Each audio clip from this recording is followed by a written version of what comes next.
This is a vocab word. It's a word that we've been doing. This lesson and lessons prior to this one have been on same side interior angles. You'll probably see it up on our word wall in the next couple of videos.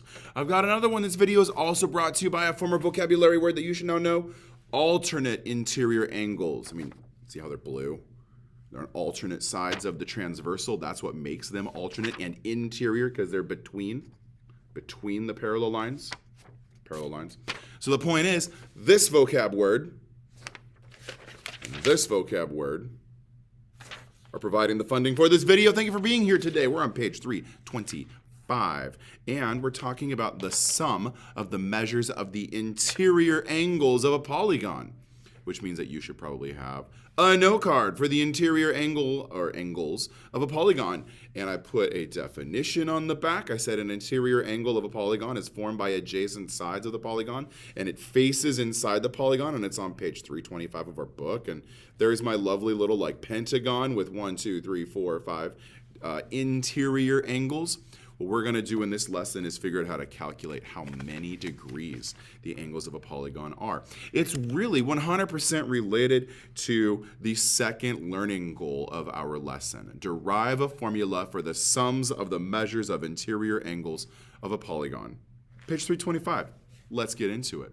You need to highlight the habits of mind. This is what mathematicians do. You guys are practicing and honing your mathematical skills, and so I want you to be familiar and be able to manage that. Look for and make use of structure. Look for and express related or regularity in repeated reasoning. So we're going to critique, and really that's really what's going on here. We're going to critique the reasoning of others.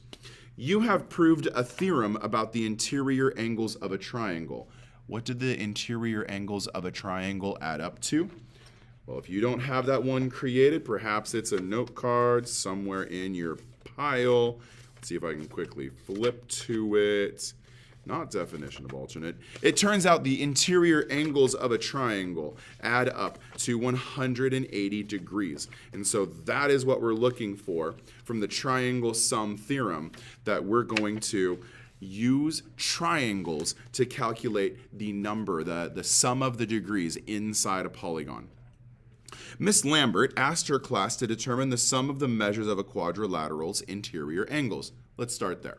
We went from a triangle to a four-sided quadrilateral shape. Carson drew a quadrilateral and added one diagonal. That's important to understand. The one diagonal is that dotted line that goes from one corner to the opposite corner of the quadrilateral. He concluded that the sum of the measures of the quadrilateral's interior angles must be 360. Wait, why? Where did he come up with the 360? Think about it. Pause the video and solve to see if you can figure it out. And we're back. Thank you for pausing the video, I guess. But the point is that he realized that this triangle has 180 degrees. You do see that that's a triangle, right? 1, 2, 3 sides. When you create that diagonal that goes through the shape, you now have a three-sided figure. And there is a second three-sided shape, so there's also 180 in that corner. 180 plus 180 is 360. That's his argument. Juno drew a quadrilateral and added two diagonals as shown. She concluded that the sum of the measures of the quadrilateral's interior angles must be equal to 720. She did that right. She drew two diagonals. So diagonal number 1 and diagonal number 2. And when drawing those diagonals, you create 1, 2, 3, 4 triangles. 180 degrees in each times 4 makes 720 degrees. Did you catch that multiplication process I did? Okay, that's for all of you non-new math believers. The point is, she's also getting a number that seems to have a valid reason, but who's actually right? Who is actually right? And so I'm going to go ahead and acknowledge I filled out a lot of the example, the questioning here, but I'll give you the chance to maybe like write it down for a minute, like pause the video here, write down all of those words. And we're back. The person who is correct is Carson.